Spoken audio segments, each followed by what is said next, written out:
Muraho, reka tubereke uburyo bwo gusaba IBM online ugahita uyibona byihuse bidasabye kubanza kujya ku biro by'ikigo cy'imisoro n'amahoro. Jya kuri website y'ikigo cy'imisoro n'amahoro ariyo wa@rra.gov.rw ukande kuri injira muri My RRA. Fungura konti yawe ujya handitse create account. Kuri iyi page ifungutse hejuru, jya kuri tin account. Injiza tin yawe muri aka kazu gafungutse maze ukande hano kuri verify. Uzuzamo nomero ya telefone yawe muri ako kazu kari hasi, kandi iyo telefone igomba kuba ihura neza niyo wandikishije igihe wandikishaga ubucuruzi bwawe. Kanda hano kuri get verification code. Icyo gihe haraza code kuri ya telefone maze uhita ukanda hano kuri yes. Code wakiriye urahita uyandika hano muri aka kazu. Nurangiza ukande hano kuri submit maze ukande yes wemeze ukanda OK. Kuri iyi page ifungutse uzuzamo tin yawe n'ijambo banga baguhaye muri SMS maze ukande kuri login.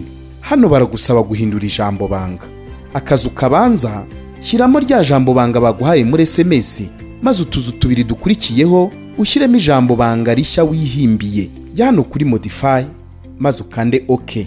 Page nshya ije urasubira kuri login ushyiremo tin yawe na rya jambo banga wahimbye ukande kuri login. Page ije kanda hano kuri apply for IBM.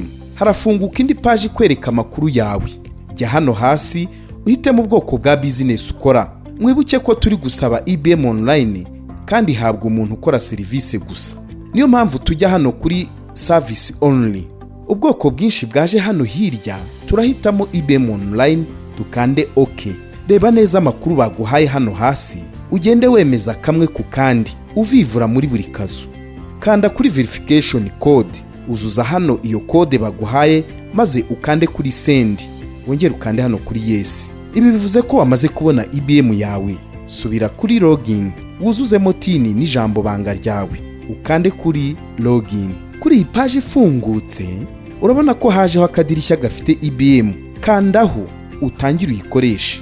Nuko rero umucuruzi yakwisabira byihuse IBM online kandi agahita atangira kuyikoresha.